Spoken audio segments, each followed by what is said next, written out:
Saya pernah mengatakan begini nih, mumpung ada di sini saya puaskan sekarang. Saya mengatakan begini, malaikat pun kalau masuk ke dalam sistem kita jadi iblis. Malaikat bisa jadi iblis kalau masuk kekuasaan. Nah, sekarang dia akan bilang kecuali saya, dalam kurung kecuali saya. Watak asli seseorang itu akan muncul ketika dia pegang kekuasaan.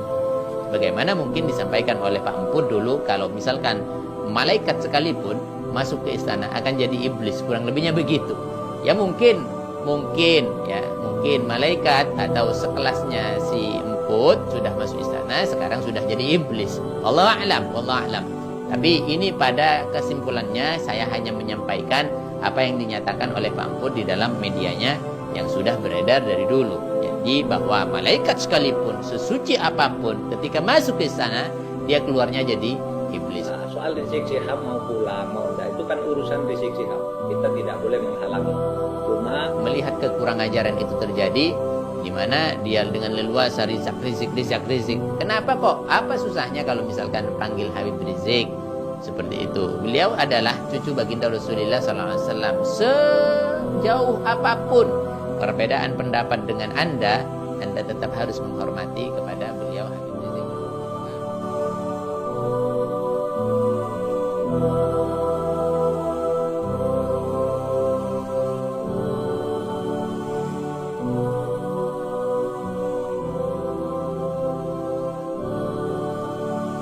Saya pernah mengatakan begini nih, mumpung ada di sini saya puaskan sekarang.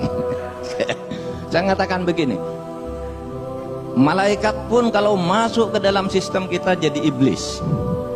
Lalu pertanyaannya, kenapa Bapak kok sekarang ada di dalam sistem? Saya kan tidak mengatakan orang tidak boleh masuk sistem. Itu pidato saya tahun 2012 dibuat Republika. Ketika kita akan mengubah undang-undang pemerintahan daerah, harus diubah nih undang-undang, saya bilang. Karena kalau begini, malaikat aja jadi kepala daerah, iblis. Jadinya nanti korupsi semua, saya bilang. Malaikat bisa jadi iblis kalau masuk kekuasaan. Nah, sekarang dia akan bilang kecuali saya, dalam kurung kecuali saya. Atau terbang kaki kecuali saya. Pendapat kami ya, watak asli seseorang itu akan muncul ketika dia pegang kekuasaan.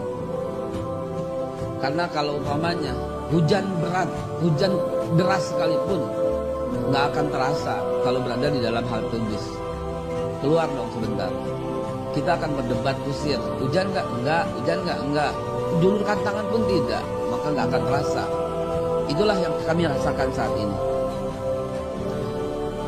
Kalau ada Bung Karno pernah bilang jas merah gitu, jangan sekali-kali melupakan sejarah. Maka untuk Pak Mahfud kita pesankan jas metal. Jangan sekali-kali melupakan jejak digital.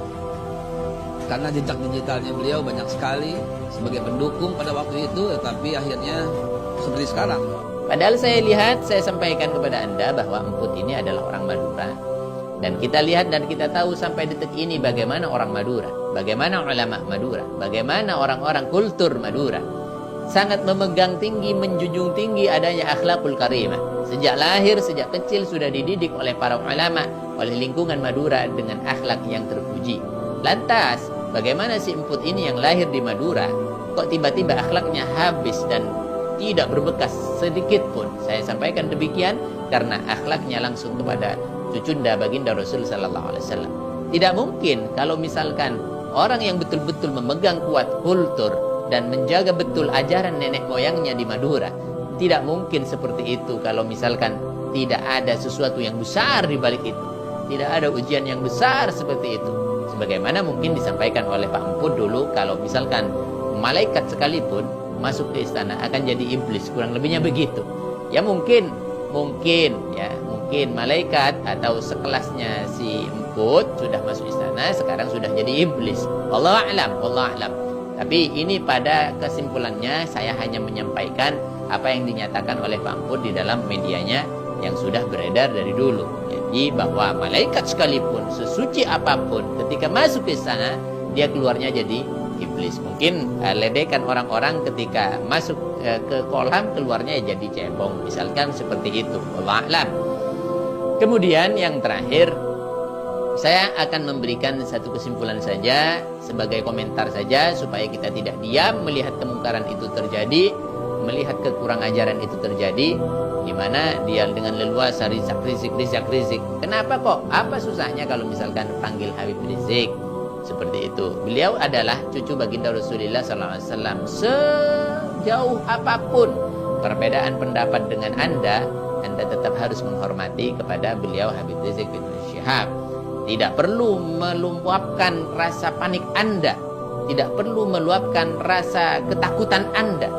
Takut lepas jabatan Anda dengan datangnya Habib Rizik bin Syihab. Tidak perlu dengan cara menonjolkan, menampakkan watak kurang ajar kepada keluarga baginda Rasul sallallahu alaihi wasallam. Kalau misalkan ada yang mengatakan kan cuma nama, kan cuma panggilan. Hati-hati, perhatikan baik-baik. Kita tidak perlu mengajarkan lagi di dalam Islam bahwa panggilan nama itu sudah diajarkan di dalam akhlak kelas 3 SD sudah diajarkan.